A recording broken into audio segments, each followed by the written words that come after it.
नमस्कार, क्यूज के इस ऑनलाइन प्लेटफॉर्म पर आपका हार्दिक अभिनंदन और स्वागत है। उम्मीद करता हूँ सभी स्वस्थ होंगे, मस्त होंगे और निरंतर अपने स्वाध्याय में व्यस्त होंगे।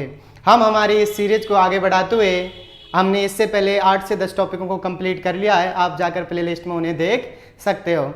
उसी क्रम में आज हम अपने नए से टॉपिक, प्यारे से टॉपिक्स के साथ मिलने जा रहे हैं, जिसे हम कृषि के नाम से जानते हैं। कृषि होती क्या है, कृषि कितने प्रकार की होती है, कौन से कृषि अनुसंधान हमारे यहाँ पे स्थित हैं, कौन से कृषि फार्म हमारे यहाँ स्थित हैं। आज हम इन सभी बिंदुओं को लेकर के एक विस्तृत अध्ययन करने जा रहे हैं। उम्मीद करता हूँ आपको ये लेक्चर पसंद आ रहे होंगे। अगर पसंद आते हैं तो इन वीडियो को लाइक करें, शेयर करें और चैनल को सब्सक्राइब करें और अपने दोस्तों तक भी इसे भेजें, क्योंकि आपका एक सिंबल, आपका एक लाइक हमें मोटिवेट करता है कि आपके लिए और मेहनत की जाए। और उन सभी आंकड़ों को एकत्रित किया जाता है जो महत्वपूर्ण है एग्जाम की दृष्टि से, जो किसी न किसी एग्जाम के अंदर राजस्थान के पूछे गए हैं। आज हम राजस्थान की कृषि के बारे में अध्ययन करेंगे। तो चलिए शुरुआत करते हैं हम राजस्थान की कृषि। सबसे पहली बात तो ये कृषि होती क्या है। तो कृषि होती क्या है, जब किसी एक क्षेत्र विशेष पर किसी पौधे का रोपण किया जाता है, उस पौधे से जो पैदावार होती है उसे हम कृषि के नाम से जानते हैं। यानी किसी एक क्षेत्र विशेष पर पर्टिकुलरली हम पौधों को लगा देते हैं, उन पौधों से जो अनाज की प्राप्ति, दलहन की प्राप्ति, तिलहन की प्राप्ति होती है, उन्हें हम कृषि के नाम से जानते हैं। कृषि एक मौसम विशेष की कृषि होती है। इसके आधार पर 3 कृषियाँ हमारे यहाँ देखने को मिलती है। पहली हमारे देखने मिलती है खरीफ की कृषि, दूसरा रबी की और तीसरा जायद की। ये तो मौसम के आधार पर 3 प्रकार की कृषि देखने को मिलती है। फिर कृषि के भी कई प्रकार हमें देखने को मिलते हैं। वो कौन कौन से प्रकार हैं, जिस प्रकार से बरानी कृषि है, शुष्क कृषि है, सीढ़ीदार कृषि है, समुच्च रेखीय कृषि है। तो आज हम इन सब का विस्तृत अध्ययन करेंगे। तो चलिए शुरुआत करते हैं हम कृषि को। तो हमने पहले देख लिया था, कृषि एक पर्टिकुलर स्थान पर की जाती है, उसे हम कृषि के नाम से जानते हैं। इसके बारे में हम पढ़ेंगे मौसम के आधार पर कि कौन कौन सी कृषि होती हैं। उसके बाद में हम पढ़ेंगे कि कृषि के प्रकार कौन से होते हैं, कृषि के प्रकारों के बारे में अध्ययन करेंगे। फिर प्रमुख अनुसंधान केंद्रों के बारे में अध्ययन करेंगे, कौन सा अनुसंधान केंद्र कहाँ पर स्थित है। इसके बाद में प्रमुख जो कृषि से संबंधित अन्य कार्य हैं उनके बारे में भी हम अध्ययन करेंगे। तो हम इन टॉपिकों को लेकर के आज बात करने जा रहे हैं। सबसे पहले हमारे यहाँ सवाल आता है राजस्थान के अंदर कि राजस्थान के अंदर कृषि जलवायु प्रदेश कितने हैं। इम्पोर्टेंट है, कई बार क्वेश्चन यहीं से पुटअप कर लिया जाता है और हम अंदर पढ़ते रह जाते हैं, बाहर की चीज़ों पर ध्यान नहीं देते। तो कृषि जलवायु प्रदेशों में राजस्थान को कितने, 2 बार ही लिख लो आप इसको, है ना। राजस्थान को कितने जलवायु प्रदेशों में बांटा गया है, को कितने जलवायु प्रदेशों में बांटा गया है। जलवायु प्रदेश किसी स्थान विशेष की जो जलवायु होती है उसके आधार पर वहाँ पर कृषि कौन सी की जाती है। तो इस आधार पर हमारे यहाँ पे 10 कृषि जलवायु प्रदेशों में बांटा गया है। याद रखना, कृषि जलवायु प्रदेश पूछता है, कृषि जलवायु प्रदेश पूछता है, कृषि जलवायु प्रदेश।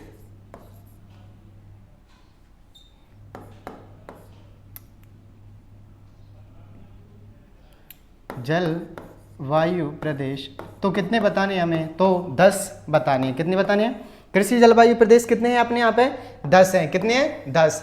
वहीं अगर बात करते हैं भौतिकों की, कि भौतिक आधार पर कितने में बांटा गया है, तो बांटा गया है हमारे अरावली, मरुस्थल, पर्वत और पठार, 4 रूप से विशेष बांटा जाता है। फिर उसके भी अलग अलग पार्ट हो जाते हैं। लेकिन यहाँ पर जलवायु प्रदेश, जब कृषि जलवायु प्रदेश पूछा जाए, एक तो जलवायु प्रदेश भी हमारे राजस्थान की जलवायु को अलग अलग में बांटा गया है, शुष्क, अर्ध शुष्क, उपाद्र, आर्द्र, अति आर्द्र। थार्नवेट ने 4 प्रकार के वर्गीकरण किए हैं, तो उसमें कंफ्यूज नहीं होना है आपको याद रखना है। अगर कृषि जलवायु प्रदेश पूछा जाता है, जब एग्जाम में जाते हैं तो हम सिर्फ इतना देख लेते हैं जलवायु। तो जलवायु फिर हमारे हिसाब से 5, 4 जो भी ठीक लगती है वो लगा के आ जाते हैं। जबकि हमें पूछा जाता है कृषि जलवायु, तो याद रखना कृषि जलवायु प्रदेश 10 हैं। राजस्थान के अंदर कितने हैं, 10। भाई भारत की बात करें तो इंडिया के अंदर कृषि जलवायु प्रदेश हैं हमारे 15। कितने हैं इंडिया के अंदर, कितने जलवायु प्रदेश हैं? तो 15। अब ये 10 कौन कौन से जलवायु प्रदेश हैं उनका हम अध्ययन करते हैं। तो राजस्थान की कृषि जलवायु को 10 भागों में विभक्त किया गया है। 1 2 3 4 5 6 7 8 9 10। ठीक है, राजस्थान में कृषि जलवायु प्रदेशों को 10 भागों में विभक्त किया गया है। भाई इंडिया की बात की जाती है तो इंडिया के अंदर 15 भागों में इसको डिवाइड किया गया है। अब राजस्थान के कौन से भाग में कौन सी कृषि देखने को मिलती है तो हम उसको जान लेते हैं। ये हमारा राजस्थान का मैप है और मैप के थ्रू यहाँ पे आपको डायग्राम बनाए गए हैं कि इस वाले क्षेत्र में first B, first C, first A. अब इनकी समस्या ये आती है कि इनको याद कैसे किया जाए। तो याद करने की ट्रिक है कि एक के साथ में इधर ए सी बी कैसे याद रखेंगे, ए सी बी कैसे याद रखेंगे, ये और ये। ठीक है, ए सी बी कौन सा बन गया हमारा, उत्तरी वाला जिसमें गंगानगर, हनुमानगढ़ का, बीकानेर थोड़ा बहुत चुरू का क्षेत्र आता है, फर्स्ट बी। ये जैसलमेर, जोधपुर, बाड़मेर वाला क्षेत्र है, उसके अंदर बंसी। ये हमारे जो जालौर सिरोही थोड़ा सा बाड़मेर का देखने को मिलता है, बन ए। तो ए सी बी, एक तो कौन है, ए सी बी है। कौन है, ए सी बी। अब बाद में देखते हैं हम। फिर मैंने 2 बार बी ए की थी, मैंने 2 बार बी ए की थी। कैसे की थी, यहाँ पे की थी और यहाँ पे की थी। कैसे की थी मैंने, जो हमारा अर्धशुष्क और थोड़ा बहुत अरावली का पार्ट है उसके अंदर मैंने 2 बार बीए की थी। याद रखना, पहले मैंने एसीबी बना था, पहले मैं ईसीबी बना, उसके बाद मैंने बीए की थी। अब इस बार बीए में फेल हो गया, इसलिए मैंने 4 बार बीए कर लिया। अब 2 बार पहले की और 2 बार अब करूंगा, तो मैं 4 बार बीए कर ली। ये हमारा जो दक्षिणी राजस्थान है और जो थोड़ा बहुत मध्य राजस्थान का हिस्सा है उसे आ जाता है। अब आगे मैंने क्या कर ली, 4 बार बीए और कर ली। फिर जब 4 बार में पास नहीं हुआ तो तीसरी बार में मेरे साथ क्या हुई, या ऐसे कर लो आप, इसको 4 बार को हम बाद में ले लेंगे। पहले 2 बार बीए की, 2 बार में पास नहीं हुआ तो फिर 3 बार बीए की। ठीक है, अब 3 बार बीए कहाँ पे की थी मैंने, पूर्वी राजस्थान में अलवर, भरतपुर, धौलपुर, सवाई माधोपुर वाला जो क्षेत्र है उसके अंदर मैंने क्या की थी, 3 बार बीए की थी। जब 3 बार में पास नहीं हुआ तो चौथी बार में मैंने फिर बीए की, चौथी बार में फिर मैंने बीए की। अब जाकर के 5वीं बार में आखिर क्या हो गया, मैं पास हो गया। कैसे याद रखेंगे, मैंने फर्स्ट में बना मैं एसीबी, क्या बना, एसीबी जो दक्षिणी राजस्थान, पश्चिमी राजस्थान, उत्तरी राजस्थान, एसीबी में आ जाएगा भाई। जब मैं एसीबी बन गया उसके बाद में मैंने सेकंड टाइम बीए किया था। जब मैं सेकंड ईयर में था तब मैंने बीए किया था, तो क्या हुआ था, तो मेरे साथ बीए सेकंड टाइम में बीए। ठीक है, जब मैं सेकंड टाइम में पास नहीं हुआ तो मैंने फिर थर्ड टाइम बीए करने की कोशिश की। कहां पर, पूर्वी राजस्थान में। ये हमारा अर्धशुष्क और अरावली वाला पार्ट आ जाता है। अब मैंने जब थर्ड टाइम बीए करने की कोशिश की तो थर्ड टाइम में भी क्या हो गया, मैं फेल हो गया। तो कैसे याद रखेंगे, थर्ड बी थर्ड ए।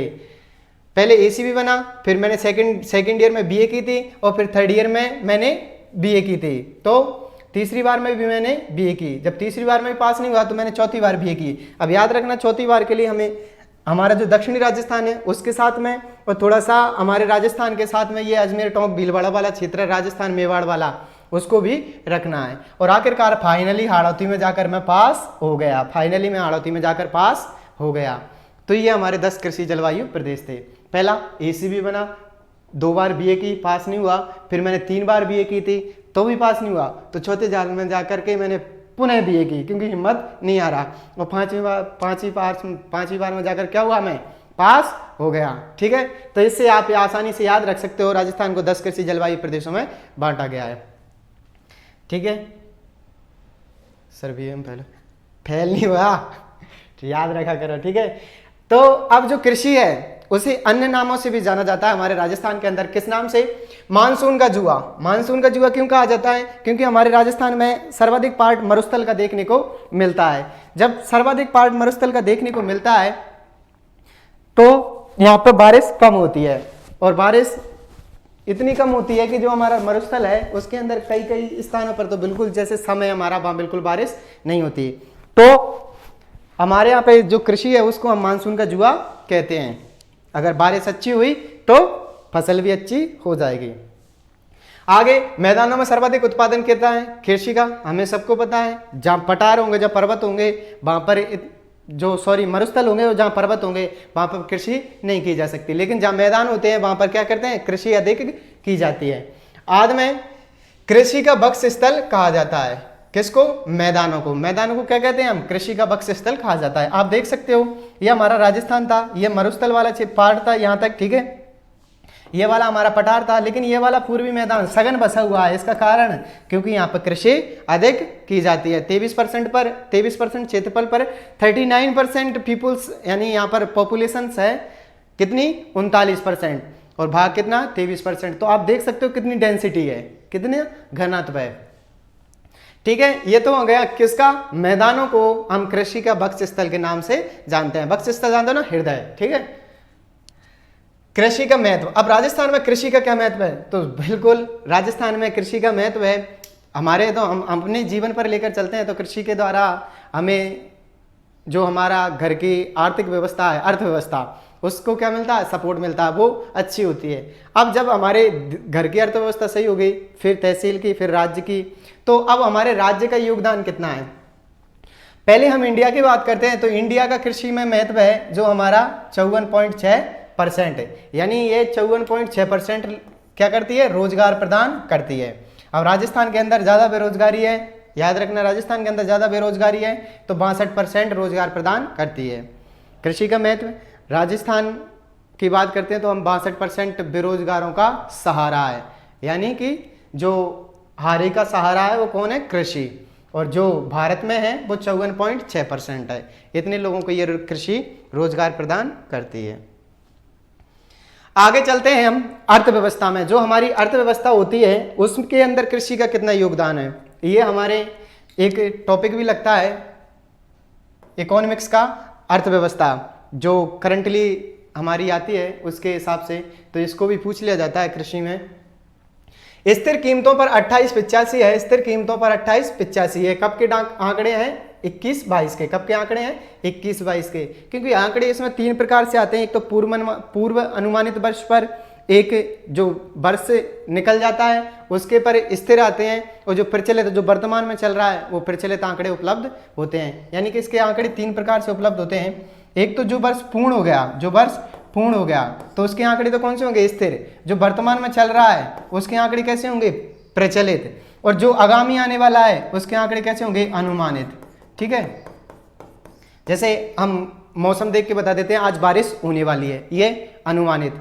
वहीं बारिश आ गई तो आज 20 सेंटीमीटर बारिश हुई, आगे वर्तमान में यहाँ बारिश हो रही है तो ये वर्तमान में, तो इसको हम क्या बोलते हैं, प्रचलित। प्रचलित में जो चल रही है फिलहाल, ठीक है। स्थिर कीमतों पर 28.85% है 21-22 के अनुसार। स्थिर कीमतों पर, किस पर है, स्थिर कीमतों पर, याद रखना, स्थिर कीमतों पर। प्रचलित कीमतों पर 30.23 है, बस याद रहिए रखना, स्थिर कीमत थोड़ी सी कम है, प्रचलित कीमत अधिक है। स्थिर कीमत क्या है, कम है, और प्रचलित कीमत अधिक है। ये कितनी है, तो ये है 30.23% 21-22 के आंकड़ों के अनुसार। अब जो कृषि का महत्व है वो यहाँ पे भी देखने को मिलता है कि राजस्थान के जो 15% उद्योग हैं, 15% सूती वस्त्र उद्योग, चीनी उद्योग, और जो भी सीमेंट उद्योग, सीमेंट तो उद्योग उसमें आ जाता है कच्चे माल में, तो आप कृषि उद्योग है, चीनी उद्योग है, ये जो उद्योग हैं वो किस पर आधारित हैं, कृषि पर आधारित उद्योग हैं। तो राजस्थान के 15% उद्योग हैं, 15% उद्योग किस पर आधारित हैं, तो कृषि पर आधारित हैं, जिनमें मुख्यतः चीनी उद्योग पूछा जाता है, वस्त्र उद्योग पूछा जाता है, ठीक है। आगे सूती वस्त्र उद्योग, चीनी उद्योग, ठीक है, ये किस पर आधारित हैं, कृषि पर आधारित। तो याद रखना, स्थिर कीमतों पर 28.85% है, प्रचलित कीमतों पर 30.23% है। 15% कृषि उद्योगों, कृषि पर आधारित उद्योग हैं, इनके अंदर सूती उद्योग और चीनी वस्त्र उद्योग, चीनी उद्योग देखने को मिलता है। अब हम कृषि के प्रकारों के बारे में जान लेते हैं। कृषि के प्रकार कितने होते हैं। प्रकार से तात्पर्य किसी स्थान विशेष पर, किसी स्थान विशेष की प्रजाति के द्वारा उसका विकास किया गया हो, या किसी स्थान विशेष की जलवायु के आधार पर उसका नाम रखा गया हो। तो सबसे पहले मिश्रित कृषि। मिश्रित कृषि क्या होती है, मिश्रित कृषि वो नहीं होती कि हमने चना, गेहूं और बाजरा, मूंग, मूट बो दिया तो वो मिश्रित कृषि हो गई। मिश्रित कृषि वह नहीं होती, उसे हम बेजड़ के नाम से जानते हैं, जिनमें चना वगैरह को मिक्स करके बो देते हैं। तो वो बेजड़ कहलाती है। लेकिन मिश्रित कृषि वह कृषि होती है जिसके अंदर आप कृषि के साथ में कृषि एंड पशुपालन करते हैं। यानी कि आप कृषि और पशुपालन करते हैं तो हम उसे मिश्रित कृषि के नाम से जानते हैं। किस नाम से? मिश्रित कृषि। तो मिश्रित कृषि में याद रखना, जिसमें पशुओं के पालन के साथ साथ कृषि की जाती है उसे मिश्रित कृषि कहा जाता है। आगे खड़ीन कृषि। खड़ीन कृषि जैसलमेर में जो पालीवाल ब्राह्मण थे, जैसलमेर के पालीवाल ब्राह्मणों के द्वारा जो कृषि की जाती थी उसे हम खड़ीन कृषि के नाम से जानते हैं। कहाँ पर? तो ये पालीवाल ब्राह्मणों के द्वारा, पालीवाल ब्राह्मणों के द्वारा जो कृषि की जाती है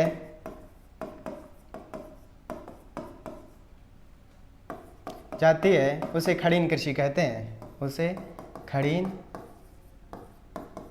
कृषि कहते हैं। कैसे? जैसे बरसात के पानी में ये वाला क्षेत्र है, यहाँ पे पानी रोक दिया, पानी यहाँ पे भर जाता है, ठीक है, पानी भर जाता है, बाद में ये थोड़ा सा यहाँ पे कृषि या पहले से ही इसके अंदर बीज बो देते हैं, इसे हम खड़ीन कृषि के नाम से जानते हैं। बरानी कृषि। बरानी कृषि क्या होती है? तो बरानी कृषि वह होती है जो हमारे खरीफ के मौसम में बोई जाती है। कौन से में? तो जो जब बारिश होती है उस टाइम जो कृषि की जाती है उसे बरानी कृषि के नाम से बोलते हैं, यानी खरीफ के मौसम में।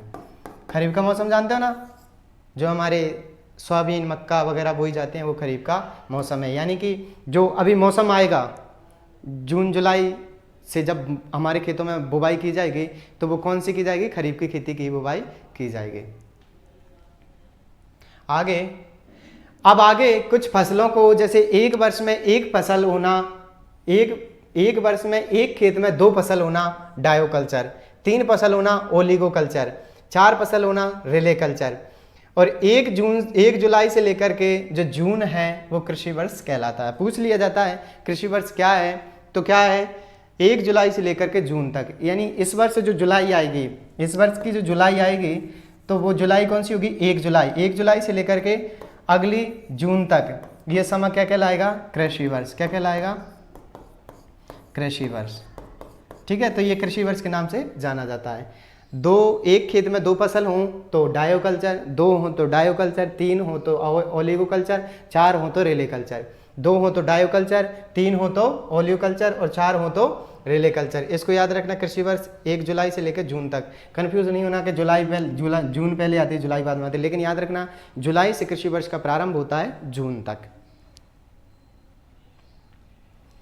आगे बात करते हैं हम स्थानांतरित कृषि के बारे में, जिसे स्लेश एंड बर्न कृषि कहा जाता है। किसे?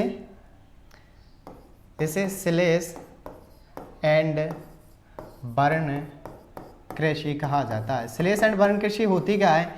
तो जब इसको सर्वाधिक जनजातियों के द्वारा किया जाता है। हमारे राजस्थान के अंदर जो दक्षिणी राजस्थान है उसमें भीलों के द्वारा किया जाता है स्थानांतरित कृषि को। ये होती क्या है? किसी स्थान विशेष पर ये जो पेड़ पौधे होते हैं उनको काट करके जला करके वो मैदान को साफ कर दिया जाता है, फिर वहाँ पर कृषि करते हैं। 10-5 वर्ष तक कृषि की, उसके बाद में वो कृषि जब वहाँ से उपजाऊपन उसका कम हो जाता है तो वो वहाँ से उस भूमि को छोड़ करके दूसरी जगह चले जाते हैं, और दूसरी जगह भी सेम प्रोसेस, वो उन पेड़ पौधों को साफ करते हैं, जो कचरा वगैरह होता है उसको जला करके जो मैदान है उनका निर्माण करते हैं, फिर कृषि करते हैं, उसके बाद में पुनः उसको छोड़ करके दूसरी जगह चले जाते हैं। तो ये कहलाती है स्थानांतरित कृषि, एक स्थान से दूसरे स्थान पर की जाने वाली कृषि। वो भी कैसे? मैदानों को साफ करके जला करके की जाती है। तो इसे हम अन्य नाम से जानते हैं स्लेश एंड बर्न कृषि। राजस्थान की बात करें तो राजस्थान में ये जानी जाती है, राजस्थान के अंदर इस कृषि को नाम दिया जाता है बालरा कृषि। बालरा कृषि किस नाम से जाना जाता है? बालरा कृषि के नाम से जाना जाता है। वहीं अगर हम इंडिया की बात करते हैं तो इंडिया में जाना जाता है इसे झूम कृषि के नाम से, झूम कृषि के नाम से। इसको अन्य देशों में भी किया जाता है, वियतनाम में रे के नाम से जानी जाती है, इंडोनेशिया में लद्दाख के नाम से जानी जाती है, और श्रीलंका में ये मेंचो के नाम से जानी जाती है। तो याद रखना इसको अन्य देशों में अन्य नामों से, जैसे मैक्सिको में मिल्पा के नाम से जानी जाती है, तो ये अन्य देशों में अन्य कई नामों से जानी जाती है। कौन सी कृषि? स्थानांतरित कृषि। राजस्थान में क्या कहते हैं? बालरा कृषि। इंडिया के अंदर झूम कृषि, इसे स्लेश एंड बर्न कृषि कहते हैं। और आगे बात करें राजस्थान में भी इसको अलग अलग, जैसे मैदानों में करें मैदानों में जो स्थानांतरित कृषि की जाती है उसे दजिया कहा जाता है, और वहीं अगर ये पर्वतों पर की जाती है तो इसे चिमाता कहा जाता है, चिमाता कहा जाता है। कैसे याद रखना है, ये राजस्थान में अगर पूछा जाए राजस्थान में स्थानांतरित कृषि को किस नाम से जाना जाता है, बालरा कृषि, तब अपना दिमाग यूज नहीं करना, सिर्फ क्या करना है, बालरा कृषि। लेकिन पूछा जाता है कि राजस्थान के अंदर स्थानांतरित कृषि मैदानों में की जाने वाली कृषि को किस नाम से जानते हैं, मैदान दजिया, मैदान दजिया, दा, ठीक है, मैदान दजिया याद रख लेना, ये अच्छे शॉर्ट ट्रिक है कि दे मैदान दजिया, मैदान दजिया, पर्वत चिमाता, पर्वत चिमाता, पर्वत चिमाता, ता,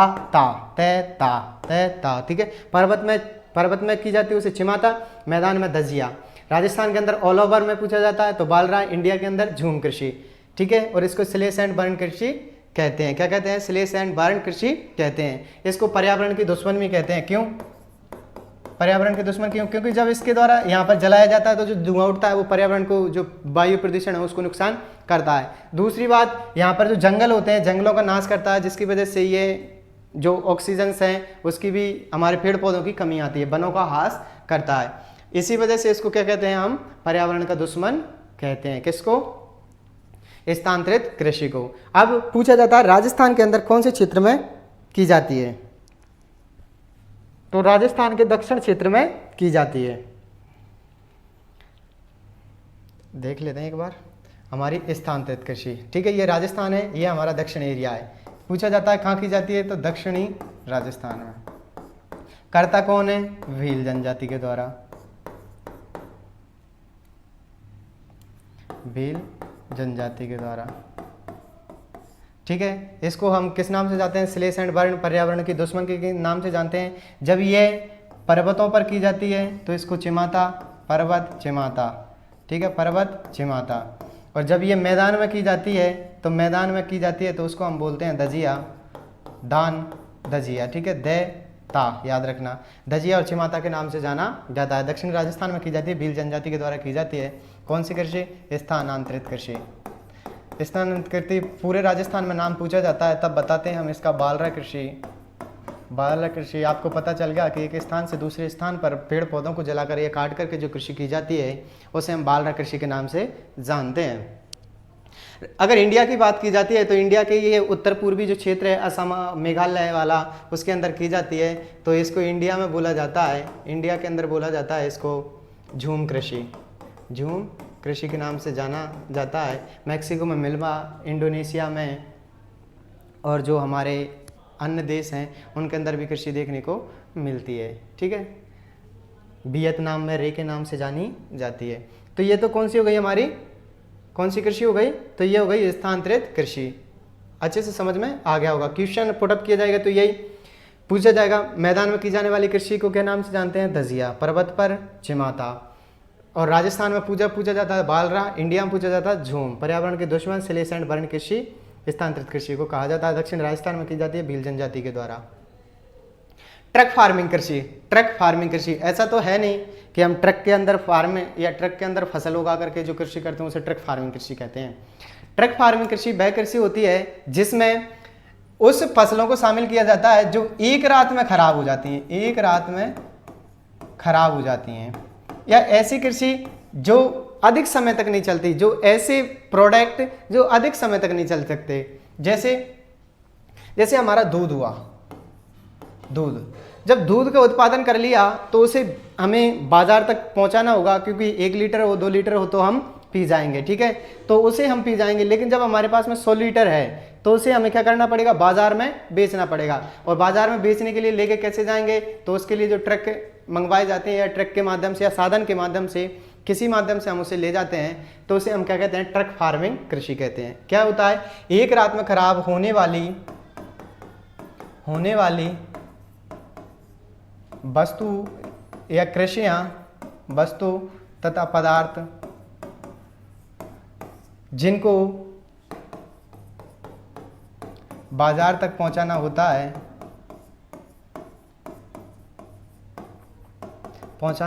है उन्हें हम ट्रक फार्मिंग कहते हैं। ट्रक फार्मिंग कहते हैं। समझ में आ गया ट्रक फार्मिंग क्या होती है?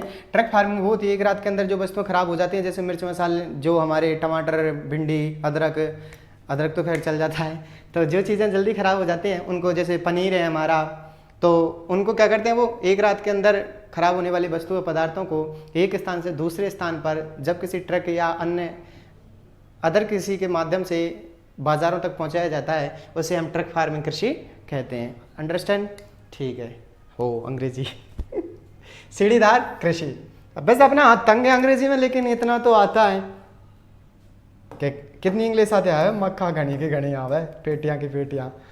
ठीक है, सीढ़ीदार कृषि। अब सीढ़ीदार कृषि किसे कहते हैं? तो सीढ़ीदार कृषि जैसे कोई पर्वत है, ये हमारा, ये क्या है? पर्वत है। अब पर्वत पर ऐसा तो है नहीं कि हम इस पर सीधे कृषि कर लें, नहीं कर सकते, तो हम यहाँ पे क्या करेंगे, ये हमारा पर्वतीय क्षेत्र है और पर्वतीय क्षेत्र पर क्या करेंगे, थोड़े से पार्ट बना करके ऐसे काट लेंगे, ऐसे ऐसे हिस्सों में सीढ़ी सी बना लेंगे। जैसे यहाँ से एक सीढ़ी ऐसे काटा, दूसरी सीढ़ी, तीसरी सीढ़ी, तो ऐसे क्षेत्र या ढलान वाले जो क्षेत्र होते हैं, ढलान वाले क्षेत्र होते हैं, ये हमारी ढलान है और ढलान पर ये सीढ़ी बना दी गई, बस सीढ़ी बनी और सीढ़ीदार कृषि। तो ऐसे ढलानीय क्षेत्र, चलो लिखूं, ओके लिख देते हैं, ऐसी कृषि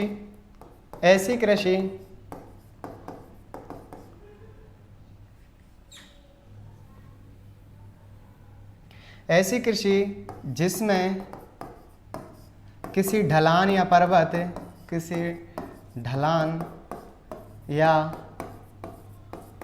पर्वत पर सीढ़ियां बना कर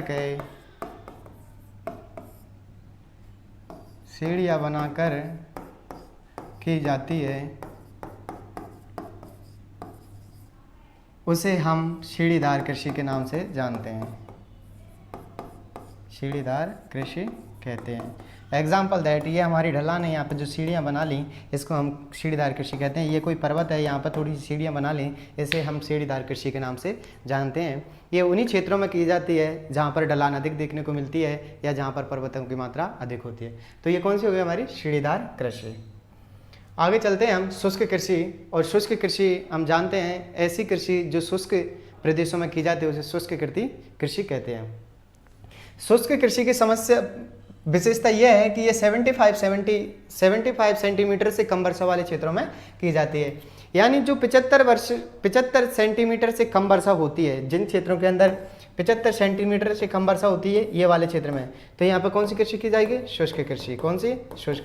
जहाँ पर 75 सेंटीमीटर से कम बारिश होती है, वहाँ पर कम वर्षा वाले क्षेत्रों में कौन सी की जाती है? शुष्क कृषि। कौन कौन सी विशेष बोई जाती है? मूंग, मोठ और जीरा, ये चीज़ें यहाँ पे अधिक बोई जाती हैं। यानी कि जिन फसलों को कम पानी की आवश्यकता होती है उनको बोया जाता है। अब यहाँ पे हम चावल लगा दें, धान जिसे बोलते हैं, उसको लगा दें, तो क्या वो हो जाएगी? नहीं होगी। ठीक है, तो यहाँ पे कृषि भी उन्हीं को बोया जाता है जो क्या हूँ, पानी की कम खपत करती हूँ।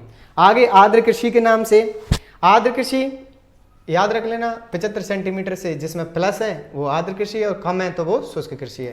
तो वर्षा वाले क्षेत्रों में की जाती है। इसके अंदर आपको हमारे जो गेहूं है, जो चना है और जो हमारे चावल है, इन सब को देखने को मिल जाता है। हालांकि चावल के अंदर आपको 150 सेंटीमीटर बारिश की आवश्यकता होती है, गन्ना के अंदर आपको 110 सेंटीमीटर बारिश की आवश्यकता होती है, लेकिन जो हमारे कुछ 75 सेंटीमीटर में जिसमें गेहूं वगैरह उत्पादन किया जा सकता है। तो ये हो गई हमारी कृषि के प्रकार। क्या हो गए? कृषि के प्रकार। हालांकि मैं आपको बाद में अच्छे से रिवाइज और करवा दूंगा, टेंशन नहीं लेनी। आपको तो बिंदास होकर पढ़ना है, बस मन लगाकर पढ़ना है, याद कराने की जिम्मेदारी हमारी है। और हमारा प्रयास है कि आपको इसी कक्षा के अंदर यहीं पर बैठे बैठे याद हो जाए। बस आप तो पढ़ते रहो और मस्त रहो। ठीक है, तो अभी हमने क्या पढ़ लिया? कृषि के प्रकार। अब कुछ कृषि जिनको हम अन्य नाम से जानते हैं या उनके वैज्ञानिक नाम है, उनको हम किस नाम से जानते हैं, पूछा भी जाता है। जैसे रेशम कीट पालन को क्या कहा जाता है? सेरीकल्चर। रेशम कीट सेरीकल्चर, रेशम कीट सेरीकल्चर, रेशम कीट सेरीकल्चर। ठीक है, याद में मधुमक्खी, में से मधुमक्खी, एपीकल्चर, एपीकल्चर मधुमक्खी, एपीकल्चर मधुमक्खी, रेशम कीट सेरीकल्चर, सेरीकल्चर रेशम कीट, सेरीकल्चर रेशम कीट, मधुमक्खी, एपीकल्चर, एपीकल्चर मधुमक्खी पालन। अंगूर, अंगूर बीटी कल्चर, अंगूर बीटी कल्चर, अंगूर बीटी कल्चर। केंचुए का पालन किया जाता है वर्मी कल्चर, केंचुए का पालन वर्मी कल्चर। फलों का उत्पादन करते हैं तो पैसे फल, पैसे पोमो कल्चर। जब बागवानी कृषि की जाती है तो उसे हॉर्टिकल्चर। मछली का पालन करें तो पीसी कल्चर और सब्जी पालन करें तो ओलेरी कल्चर। बाद में रेशम कीट पालन से रेशम कीट पालन हमारी सेरीकल्चर, मधुमक्खी एपीकल्चर, बीटी कल्चर, केंचुए का वर्मी कल्चर, फलों का पोमो कल्चर, बागवानी का हॉर्टिकल्चर और मछली का पीसी कल्चर, सब्जी उत्पादन का ओलेरी कल्चर। वापस याद करेंगे, रेशम कीट सेरीकल्चर, मधुमक्खी एपीकल्चर, अंगूर की बीटी कल्चर, केंचुए का पालन वर्मी कल्चर, फलों का पालन पोमो कल्चर, बागवानी का पालन है हमारा हॉर्टिकल्चर, मछली का पालन है पीसी कल्चर और सब्जी का पालन है ओलेरी कल्चर। ठीक है, याद हो गए होंगे। आगे चलते हैं हम। जैतून कल्चर, ओलिवी कल्चर। जैतून को ओलिवी कल्चर के नाम से जाना जाता है। फूलों को फ्लोरिकल्चर, फूल फ्लोरिकल्चर, फूल फ्लोरिकल्चर। जैतून कृषि ओलिवी कल्चर। तो ये वैज्ञानिक नाम थे। वापस याद कर सकते हैं हम। रेशम कीट सेरीकल्चर, मधुमक्खी एपीकल्चर, अंगूर खेती बीटी कल्चर, केंचुए पालन वर्मी कल्चर, फलों का उत्पादन पोमो कल्चर, बागवानी कृषि हॉर्टिकल्चर, मछली पालन पीसी कल्चर, सब्जी उत्पादन ओलेरी कल्चर। जैतून का हमारा ओलिवी कल्चर और फूलों का फ्लोरी कल्चर। तो ये इनके वैज्ञानिक नाम थे, इनसे सर्वाधिक क्वेश्चन पूछे जाते हैं। अब ये कृषि के प्रकार हमने जलवायु की विशेषताओं के आधार पर पढ़ लिए। अब हम मौसम के आधार पर पढ़ते हैं कि मौसम के आधार पर कौन कौन सी हैं। ठीक है, तो मौसम के आधार पर हमें देखने को मिलती है रबी की फसलें, खरीफ की फसलें, जायद की फसलें। रबी की फसलों का मौसम सबसे पहले हम खरीफ की से शुरू करते हैं, क्योंकि हमारा जो कृषि वर्ष है वो जुलाई से प्रारंभ होकर के जून तक चलता है। तो खरीफ में अब आने वाला है, तो हमारे यहाँ पे जून जुलाई में जैसे ही बारिश होती है, हमारे राजस्थान के अंदर 25 जून से 15 जून से बारिश होना प्रारंभ हो जाती है। भारत में 1 जून से मानसून प्रवेश कर जाता है और हमारे यहाँ पे पहुँचते पहुँचते 25 तारीख तक पहुँच जाता है। वो भी कौन से क्षेत्र में? दक्षिणी क्षेत्र में, बांसवाड़ा वाले में। तो जो खरीफ की कृषि है वो जून जुलाई में की जाती है। जून जुलाई से कब करेंगे? सितंबर अक्टूबर तक। तब सितंबर अक्टूबर में आकर के उसे पक करके तैयार हो जाती है और उसे हम काट लेते हैं। उसके बाद में जैसे ही हमने काटा, उन्हें खेतों को वापस हाँकेंगे। वापस हाँकने के बाद या वापस जोतने के बाद अक्टूबर नवंबर में ही वापस उसमें पानी डाला जाता है या पानी छोड़ा जाता है और उसके बाद में फिर कृषि की जाती है। फिर वो अपनी जो गर्मियाँ आते आते काट ली जाती है मार्च अप्रैल में। फिर मार्च अप्रैल में किसान फ्री बैठा है, अब मैं क्या करूं? मेरी मोटर फ्री है, मेरा पानी भरा है, मेरा ट्यूबवेल फ्री है और मैं फ्री हूँ। क्योंकि किसान के पास में एकमात्र आजीविका का साधन सिर्फ कृषि होता है और वो ये चाहता है कि अधिक से अधिक मैं इससे क्या करूँ? अपनी आय को बढ़ाऊँ। तो किसान देखिए आप, भरी गर्मी में तपती दोपहरी में कितनी मेहनत करता है, तब जाकर के आज हमारा देश खाता है। तो किसानों का बहुत बहुत शुक्रिया कि वो हमें खाने के लिए देते हैं। तो जायद का मार्च अप्रैल में बेचारे भरी तपती दोपहरी में कृषि करेंगे और मई जून में जाकर के उसे काट लेंगे। इसके अंदर कौन सी कृषि की जाती है? इसके अंदर वे कृषि की जाती है जैसे हमारे खरबूजा, ककड़ी, तरबूज, वाटरमेलन वगैरह जो आते हैं वो सब इसमें ही की जाते हैं। यानी कि जो हरी सब्जियां, करेला वगैरह, हालांकि ये इन मौसमों में भी की जाती है, लेकिन विशेषकर इसके अंदर आप देखो तो ककड़ी है, खरबूजे हैं और जो अन्य कृषियाँ हैं वो इसके अंदर की जाती हैं। तो ये तो किसके आधार पर हो गई? रबी के मौसम में सरसों कर लो आप, ठीक है, चना कर लो आप, ठीक है। खरीफ के मौसम में सोयाबीन कर लो आप, मूंगफली कर लो आप। इसके अंदर और देखते हैं तो हम यहाँ पे और देखने को मिलता है ग्वार का उत्पादन कर सकते हो आप, ठीक है। और जो धान होती है, जो चावल होती है, उसका उत्पादन आप कर सकते हो। तो ये किसकी हो गई? ये हो गई हमारे खरीफ के। अब उपयोग के आधार पर देखा जाता है। उपयोग के आधार पर जैसे हम यूज़ करते हैं, कैसे यूज़ करते हैं? जैसे हम दालें खाते हैं तो दलहन फसलें, तेल खाते हैं तिलहन फसलें, जिनसे हमें नगद पैसे आते हैं नगदी फसलें, जिनसे रेशे का बनाए जाते हैं या रेशे का निर्माण किया जाता है रेशेदार फसलें, और जिनमें खाने में जैसे हमारे बाजरा, ज्वार, मूंग, मोट, मूंग तो दलहन में आ जाएगी, तो जो ज्वार है, जो मक्का है, जो गेहूं है, वो खाद्यान्न फसलों के अंदर आ जाएंगे। चावल भी इसके अंदर देखने को मिल जाता है। तो चलिए हम पढ़ते हैं पहले मौसम के आधार पर। खरीफ की फसल, तो हमने खरीफ की फसल का पढ़ लिया था कि जून से जुलाई के, जून से ऐसे लिख सकते हो आप, जून जुलाई से बोना प्रारंभ करते हैं या बुवाई की जाती है, लिख ही लो आप, बुवाई प्रारंभ, ठीक है। और ये कब काट ली जाती है, तो सितंबर अक्टूबर में, अक्टूबर में कटाई की जाती है, ठीक है। तो ये कौन सी हो गई, खरीफ की फसल। ये कब बोई जाती है, जून जुलाई में बुवाई प्रारंभ हो जाती है और सितंबर अक्टूबर में काट ली जाती है। इसके अंदर मुख्य फसलें तो सोयाबीन, दूसरी मक्का, तीसरी ज्वार, चौथा मूंगफली,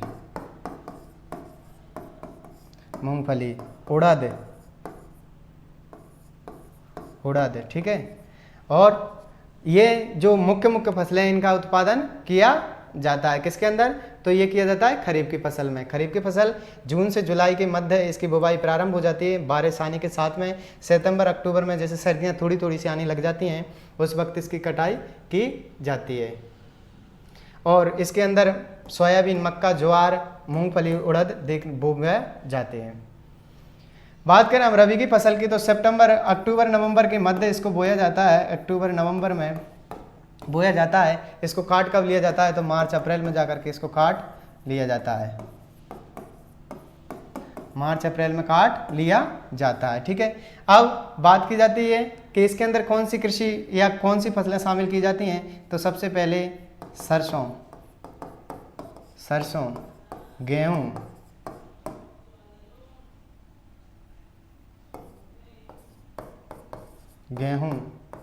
चना, धनिया, मटर, ठीक है, और अदरक। तो ये कब की जाती हैं, तो ये हमारी की जाती हैं किसमें, रबी की फसल में। कौन से, सरसों, गेहूं, चना, धनिया, मटर, अदरक, ये सभी चीज़ें रबी की फसल के अंदर आती हैं। यानी कि जो अक्टूबर से लेकर के नवंबर के मध्य बुवाई की जाती है और इनको मार्च अप्रैल में आते आते काट लेते हैं। आगे चलते हैं हम, जायद फसलें क्या होती हैं, हमने पढ़ लिया था कि मार्च अप्रैल में इनको बोया जाता है और जून जुलाई में काट लिया जाता है, ठीक है, जून जुलाई में इनको काट लिया जाता है। इनको बोया कब जाता है, जायद की फसलों को मार्च अप्रैल में बोया जाता है और जून जुलाई में काट लिया जाता है। इसके अंदर खरबूजा है, तरबूज है, ककड़ी है, इनका उत्पादन किया जाता है, ठीक है। तो ये कौन सी होती हैं, जायद की फसलें, ठीक है। तो अभी रबी, खरीफ और जायद की फसलों का अध्ययन कर लिया। आगे चलते हैं हम उपयोग के आधार पर। तो अब हम पढ़ेंगे उपयोग के आधार पर, उससे पहले एक बार आप थोड़ा सा इनको देख लो।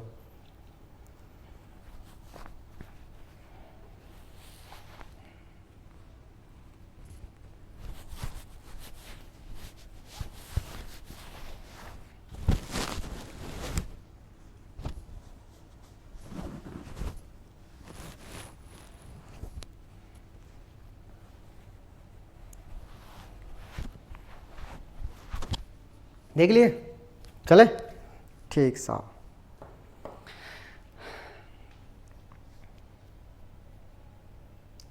वही पुरानी कि बापू तेरे हर पसीने की बूंद को मैं मोती सा चमकाऊंगा, बापू तेरे पसीने की हर बूंद को मैं मोती सा चमकाऊंगा, तुम सपने बड़े देखना, पूरा करके मैं दिखाऊंगा।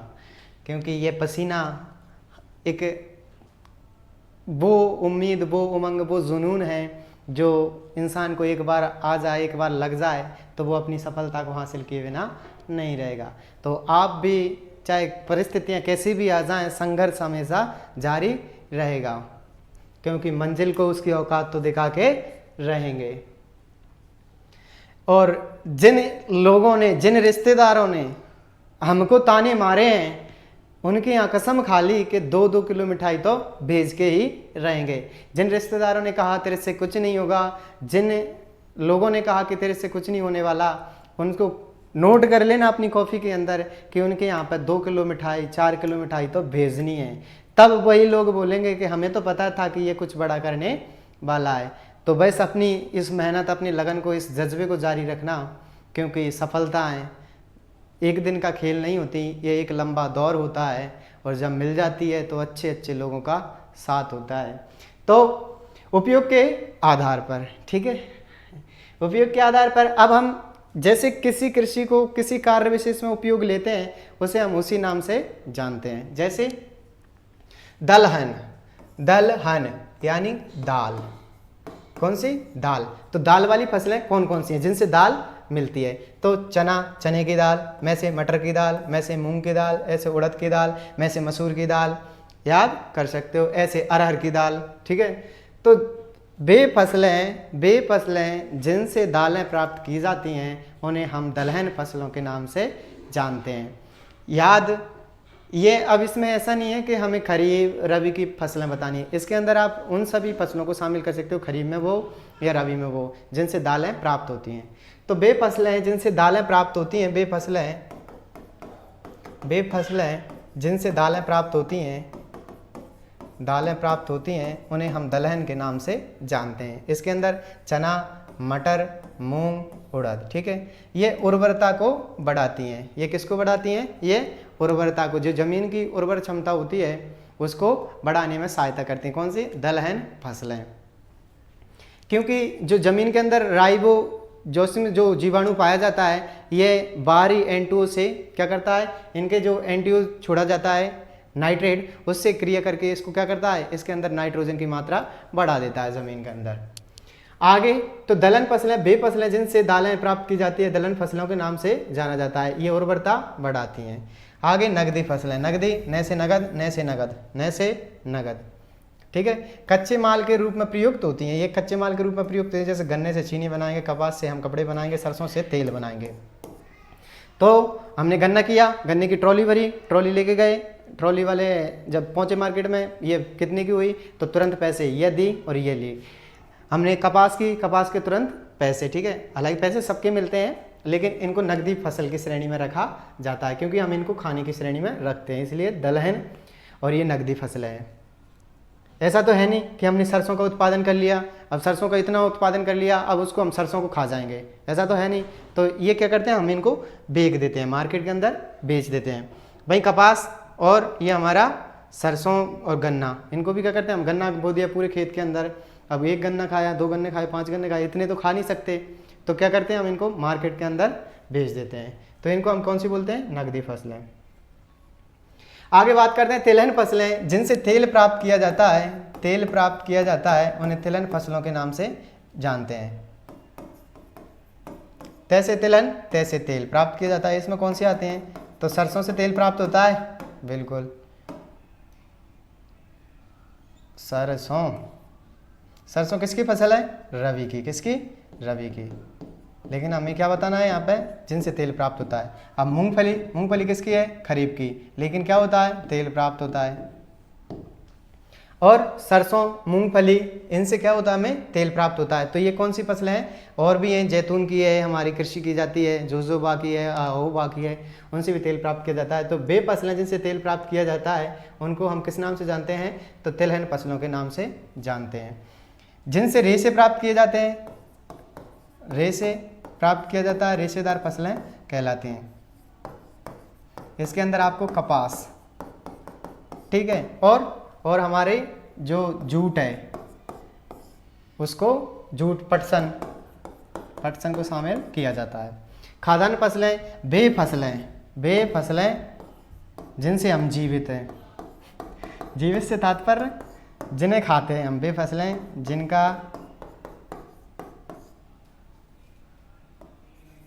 खाना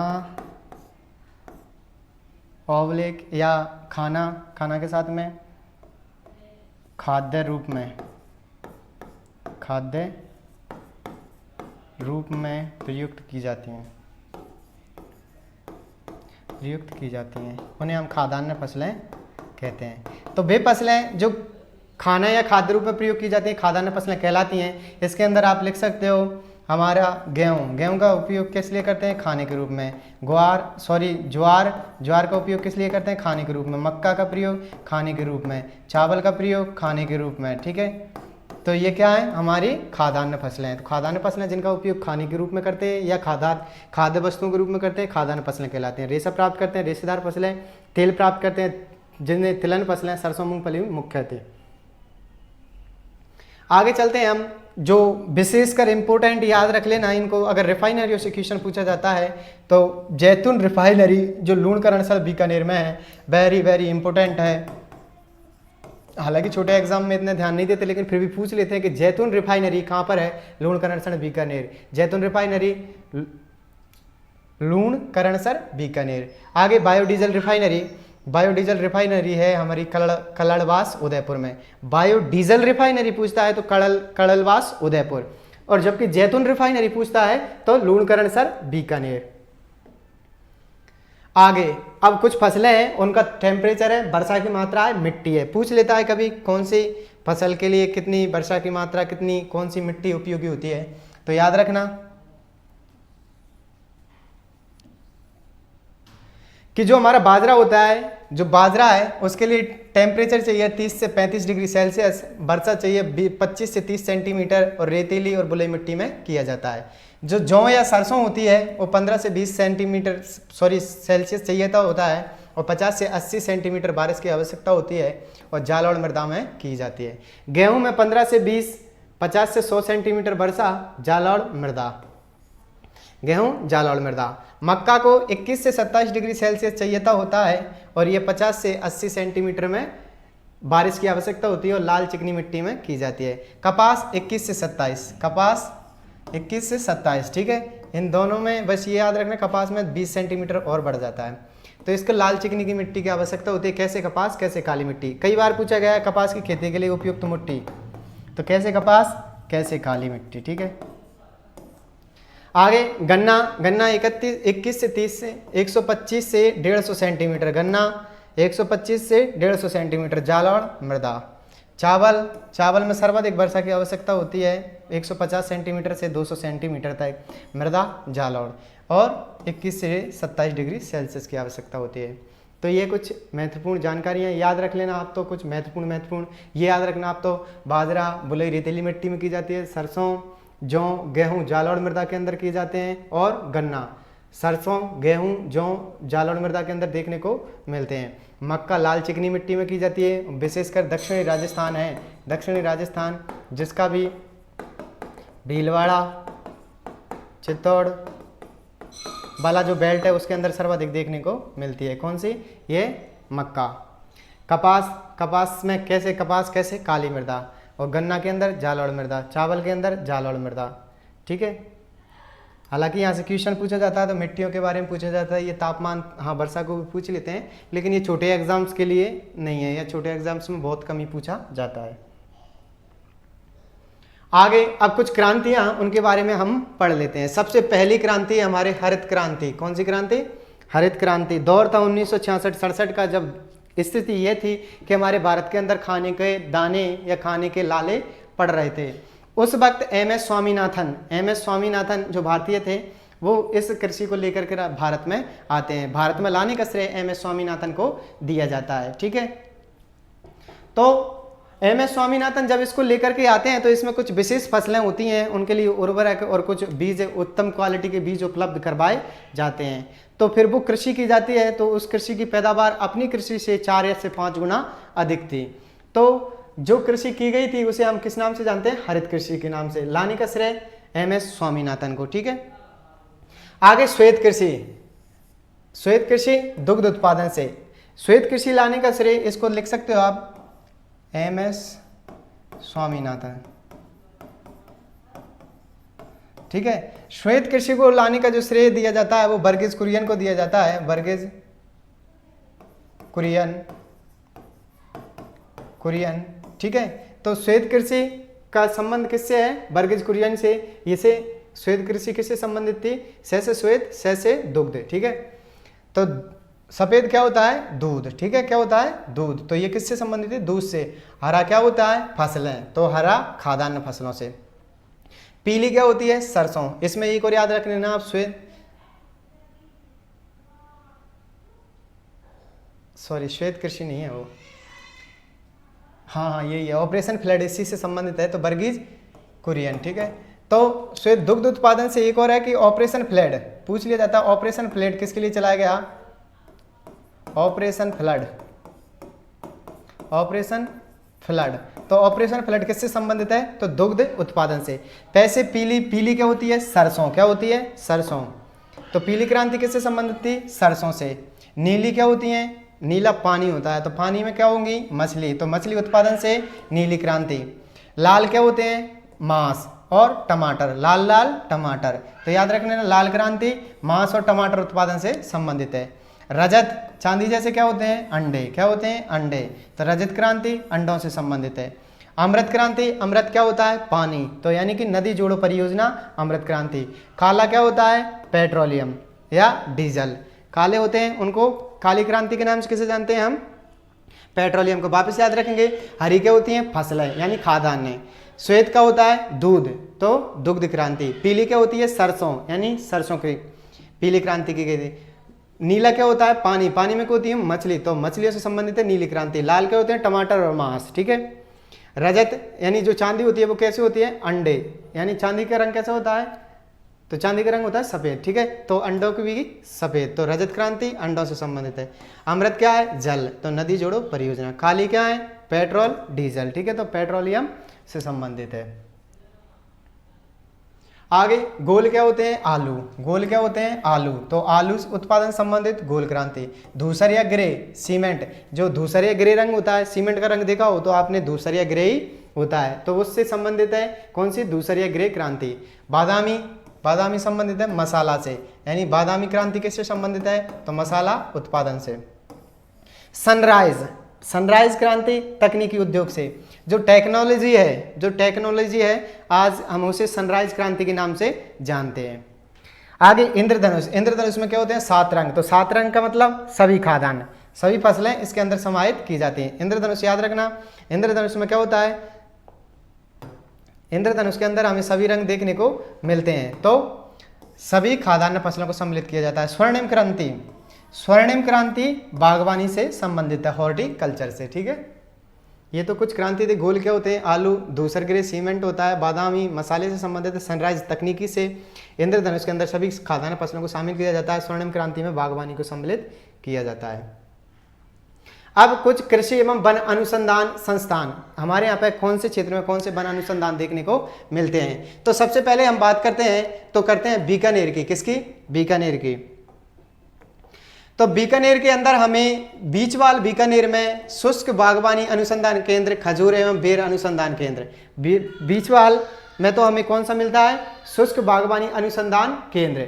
और बीकानेर में ही स्थित है खजूर एंड बेर अनुसंधान केंद्र। कई बार पूछा गया है शुष्क बागवानी अनुसंधान केंद्र, ठीक है। कौन सा? शुष्क बागवानी अनुसंधान केंद्र कहां पर है? बीचवाल बीकानेर में। खजूर बेर अनुसंधान केंद्र बीकानेर में। ईसबगोल का जोधपुर में। उत्पादन ईसबगोल का जालौर करता है सबसे अधिक, लेकिन इसका अनुसंधान केंद्र कहां पर है? तो जोधपुर में।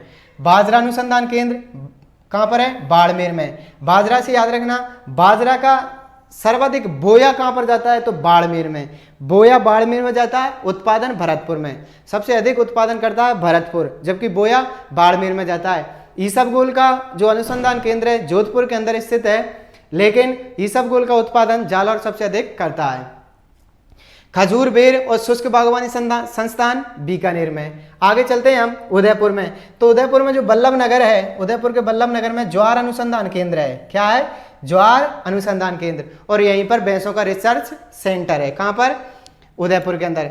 वैसे बांसवाड़ा में याद रखना जो चावल और मक्का अनुसंधान केंद्र है। कहां पर? बांसवाड़ा। चावल मक्का अनुसंधान केंद्र है। तबीची अजमेर, तबीची अजमेर में है बीजीए मसाला केंद्र। तबीची अजमेर में क्या है? बीजीए मसाला केंद्र। भरतपुर के अंदर मिलता है सेवर में सरसों अनुसंधान केंद्र। वेरी इंपॉर्टेंट है आपके लिए, एक तो सेवर भरतपुर का सरसों अनुसंधान केंद्र, और तबीची अजमेर वाला जो हमारा मसाला केंद्र है, बीजीए मसाला केंद्र है। और एक हमारा बन जाता है ये बीकानेर वाला इंपॉर्टेंट, और दूसरे ये खाजरी AFRI central arid zone research institute, arid forest research institute, जो दोनों ही जोधपुर के अंदर देखने को मिलते हैं। इसकी स्थापना 1959 में होती है, इसकी स्थापना 1985 और कहीं पर 1987, ठीक है, ये देखने को मिलती है। ये काजरी central arid zone research institute और एरिड फॉरेस्ट रिसर्च इंस्टीट्यूट दोनों ही जोधपुर के अंदर देखने को मिलते हैं, ठीक है। तो ये क्या हो गया, इसकी स्थापना 1959 में हुई थी, इसकी स्थापना 1985 और 87, दोनों आंकड़े देखने को मिल जाते हैं। वापिस याद करेंगे, शुष्क अनुसंधान केंद्र, शुष्क बागवानी अनुसंधान केंद्र बीचवाल बीकानेर में, बेर खजूर अनुसंधान केंद्र बीकानेर में, ईसबगोल का जोधपुर में, बाजरा अनुसंधान केंद्र बाड़मेर में, वैसे बाजरा वैसे बाड़मेर। हमारे बांसवाड़ा की बात करते हैं तो चावल और मक्का अनुसंधान केंद्र है। फिर बल्लभनगर उदयपुर में ज्वार अनुसंधान केंद्र है और भैंसों का रिसर्च सेंटर है। तवीची में बीजीय मसाला केंद्र है। सेवर भरतपुर में सरसों का अनुसंधान केंद्र है। काजरी आफरी की बात कर ली, दोनों जोधपुर में स्थित हैं। अब कृषि विश्वविद्यालय, कृषियों से संबंधित कौन कौन से विश्वविद्यालय, तो हमारे राजस्थान का पहला विश्वविद्यालय था स्वामी केशवानंद कृषि विश्वविद्यालय 1987, जो कहां पर स्थित था, तो ये हमारा बीकानेर में। ये क्या था, फर्स्ट था, किसका, राज्य का पहला कृषि विश्वविद्यालय कौन सा था, तो स्वामी केशवानंद कृषि विश्वविद्यालय बीकानेर, स्वामी केशवानंद कृषि विश्वविद्यालय बीकानेर, स्थापना 1987। सेकंड आया था हमारा 1999 में महाराणा प्रताप कृषि एवं तकनीकी विश्वविद्यालय उदयपुर में, महाराणा प्रताप कृषि एवं तकनीकी विश्वविद्यालय उदयपुर में, ठीक है। ये कब आया था, 1999। फिर आया था हमारा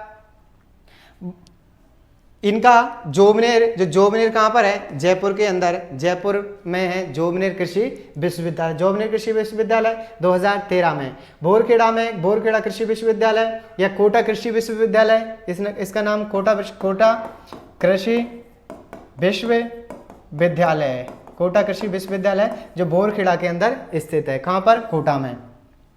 बात करें जोधपुर कृषि विश्वविद्यालय मंडोर में स्थित है, 2013 में। स्वामी केशवानंद कृषि विश्वविद्यालय राजस्थान का प्रथम कृषि विश्वविद्यालय था, 1987 में स्थापना की गई थी। सेकंड आया था महाराणा प्रताप कृषि एवं तकनीकी विश्वविद्यालय 1999 में। कोटा कृषि विश्वविद्यालय बोरखेड़ा कोटा के अंदर, जोबनेर में 2013 में, जयपुर कृषि विश्वविद्यालय जोबनेर जयपुर के अंदर स्थित है, जोधपुर कृषि विश्वविद्यालय मंडोर के अंदर स्थित है और 2013 में स्थापना हुई थी। अब प्रमुख कृषि फार्म कौन से, तो सूरतगढ़ कृषि फार्म है, जो हमारे राजस्थान का सबसे बड़ा कृषि फार्म है। कौन सा, सूरतगढ़। कहां पर है, गंगानगर में। कहां पर है, गंगानगर में। स्थापना 1956 में। किसके सहयोग से, सहयोग था रूस का। सहयोग किसने किया, रूस का। स्थापना, स्थान पूछे तो श्रीगंगानगर में। स्थापना 1956 में। किसके सहयोग से, रूस के सहयोग से। राजस्थान का प्रथम कृषि फार्म है कौन सा, सूरतगढ़ कृषि फार्म। जैसर कृषि फार्म श्रीगंगानगर में, कनाडा के सहयोग से 1962 में स्थापना। सूरतगढ़ कृषि फार्म राजस्थान का पहला कृषि फार्म है, श्रीगंगानगर में 1956 में, और रूस के सहयोग से स्थापना की गई थी। जैसर कृषि फार्म श्रीगंगानगर में, कनाडा के सहयोग से 1962 में स्थापित किया गया था। अब कुछ फसलें जिनके उत्पादन में राजस्थान के कुछ जिलों का विशेष महत्व है। कौन से, तो 19-20 के आंकड़े हैं, उसके अनुसार कौन से जिले इनके उत्पादन में अग्रणी थे। जैसे गेहूं की बात करते हैं तो गेहूं सर्वाधिक श्रीगंगानगर हनुमानगढ़ में, कपास श्रीगंगानगर हनुमानगढ़ में। याद रखना, गेहूं और कपास का उत्पादन सर्वाधिक श्रीगंगानगर हनुमानगढ़ करते हैं। जौ में पहले स्थान पर है गंगानगर, दूसरे पर है जयपुर। जय में याद रखना, पहले स्थान पर गंगानगर, दूसरे में जयपुर। गन्ना में श्रीगंगानगर है और दूसरे नंबर पर चित्तौड़, तीसरे पर बूंदी। मक्का उत्पादन की बात की जाती है तो भीलवाड़ा पहले स्थान पर है, दूसरे पर है चित्तौड़, तीसरे पर है उदयपुर। बाजरा की बात करें तो अलवर और बाड़मेर, ठीक है। इसके अंदर क्या होता है, बाजरा का उत्पादन किया जाता है। आपको भरतपुर बता दिया था शायद मैंने, लेकिन अलवर सबसे अधिक उत्पादन करता है किसका, बाजरे का। तो ये फसलें हो गई, कौन से क्षेत्र में कौन सी फसलें। गेहूं श्रीगंगानगर हनुमानगढ़ में अधिक होता है, कपास श्रीगंगानगर हनुमानगढ़ में अधिक होता है, जौ श्रीगंगानगर और जयपुर में होता है, गन्ना श्रीगंगानगर, चित्तौड़, बूंदी में होता है। मक्का में पहला स्थान भीलवाड़ा, सेकंड चित्तौड़, थर्ड उदयपुर। बाजरा में पहला स्थान अलवर, सेकंड बाड़मेर। तो ये कुछ फसलें थी। तो आज था हमारा ये कृषि, और कृषि का हमने अध्ययन कर लिया। कृषि को अच्छे तरीके से जान लिया कि कौन सी कृषि किस क्षेत्र में की जाती है। तो रिवाइज कराना है। हाँ टाइम तो हो गया, चलो ठीक है 5 मिनट में हो जाएगा। तैयार हो जाएं सभी, बिल्कुल सुनते चलें।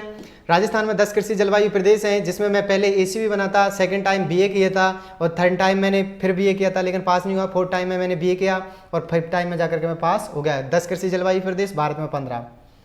बात करते हैं, मानसून का जुआ कहा जाता है। कृषि को मैदानों में सर्वाधिक उत्पादन किया जाता है, इसलिए बक्स स्थल कहा जाता है। कृषि का महत्व है, भारत में 54.6% लोगों को रोजगार देती है, राजस्थान में 62% को रोजगार उपलब्ध करवाती है। स्थिर कीमतों पर 28.85% योगदान है और प्रचलित कीमतों पर 30.23% योगदान है। 15% उद्योग कृषि आधारित उद्योग हैं राजस्थान के अंदर। कृषि मिश्रित कृषि, जिसमें कृषि और पशुपालन साथ साथ किया जाता है। खड़ीन कृषि पाली वाले ब्राह्मणों के द्वारा जैसलमेर में की जाती है, जैसलमेर में की जाती है। उस कृषि को क्या नाम जानते हैं? खड़ीन कृषि के नाम से। जो खरीफ की कृषि होती है, जो बारिश की कृषि, जो बारिश विशेष पर आधारित होती है, वो बरानी कृषि कहलाती है।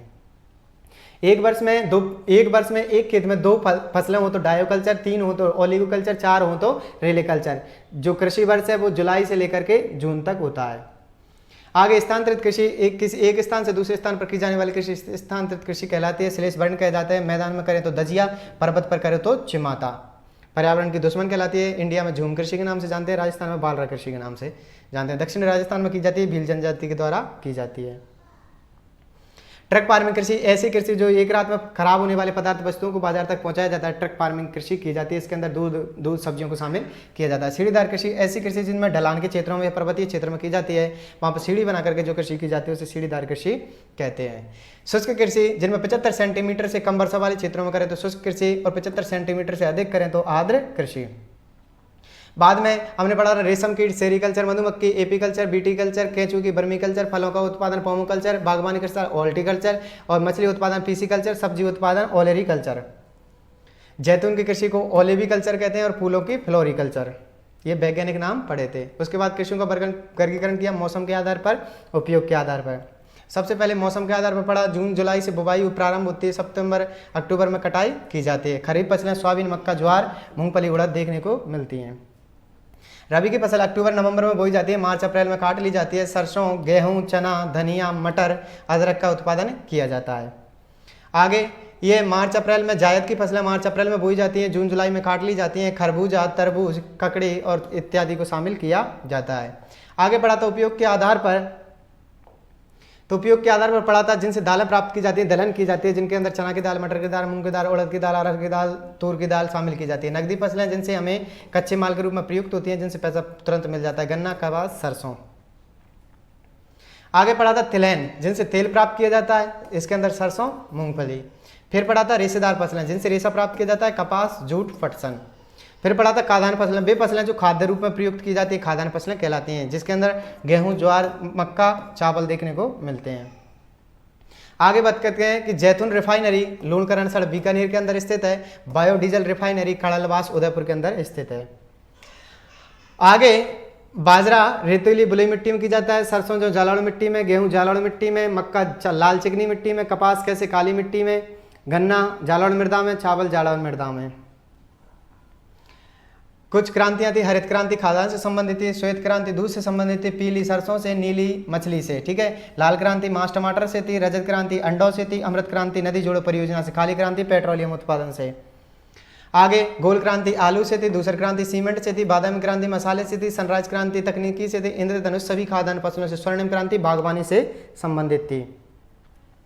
आगे प्रथम कृषि एवं वन अनुसंधान केंद्र हमें बीकानेर के अंदर 2 देखने को मिलते हैं, शुष्क बागवानी कृषि अनुसंधान केंद्र और खजूर और बेर अनुसंधान केंद्र। जोधपुर में मिलता है ईसबगोल अनुसंधान केंद्र देखने को मिलता है, बाड़मेर के अंदर बाजरा अनुसंधान केंद्र, रुद्रपुर में वल्लभनगर में ज्वार अनुसंधान केंद्र और भैंसों का रिसर्च सेंटर, तबीची अजमेर में बीजीय मसाला केंद्र देखने को मिलता है, भरतपुर में सेवर में जो सरसों अनुसंधान केंद्र देखने को मिलता है, बांसवाड़ा के अंदर चावल मक्का अनुसंधान केंद्र देखने को मिलते हैं और जोधपुर में हमें देखने को मिलते हैं खाजरी आपरी। खाजरी की स्थापना 1959 में, आपरी की स्थापना 1985 और 87 के दोनों आंकड़े देखने को मिल जाते हैं। पहला कृषि विश्वविद्यालय था राजस्थान का स्वामी केशवानंद कृषि विश्वविद्यालय 1987 जो राजस्थान का पहला था। उसके बाद में जोधपुर कृषि विश्वविद्यालय मंडोर जोधपुर के अंदर स्थापना है 2013 में।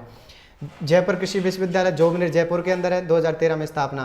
कोटा कृषि विश्वविद्यालय बोरखेड़ा के अंदर स्थित है, कोटा में। उदयपुर में है महाराणा प्रताप कृषि विश्वविद्यालय, महाराणा प्रताप कृषि एवं तकनीकी विश्वविद्यालय 1999 में स्थापना। आगे बढ़ाता है, राजस्थान का पहला कृषि फार्म सूरतगढ़ कृषि फार्म गंगानगर में 1956 में रूस के सहयोग से राजस्थान का पहला। जैसर श्री गंगानगर में कनाडा के सहयोग से 1962 में स्थापना की गई थी। उत्पादन के हिसाब से देखा जाता है तो गेहूं सर्वाधिक गंगानगर हनुमानगढ़ में देखने को मिलता है, कपास गंगानगर हनुमानगढ़ में देखने को मिलती है, जौ गंगानगर हनुमानगढ़ में, जौ का हमें गंगानगर जयपुर के अंदर, गन्ना का उत्पादन सबसे अधिक गंगानगर में, चित्तौड़ में, बूंदी में। थर्ड था हमारा मक्का में सबसे अधिक भीलवाड़ा में किया जाता है, सेकंड पर चित्तौड़ में और थर्ड पर उदयपुर में। बाजरा का उत्पादन सबसे अधिक अलवर में और दूसरा बाड़मेर में किया जाता है। तो ये तो थी आज की हमारी क्लास, कौन सी, कृषि। और कृषि के बारे में हमने अच्छे से अध्ययन कर लिया। मैं उम्मीद और आशा करता हूँ कि आपको ये कृषि का क्लास अच्छे से समझ में आई होगी। तो आज के लिए सिर्फ इतना ही। मिलते हैं कल एक नई कक्षा के साथ, नई ऊर्जा नई उमंग के साथ में। तब तक स्वस्थ रहिए, मस्त रहिए और अपने स्वाध्याय को निरंतर जारी रखिए। जय हिंद, जय भारत।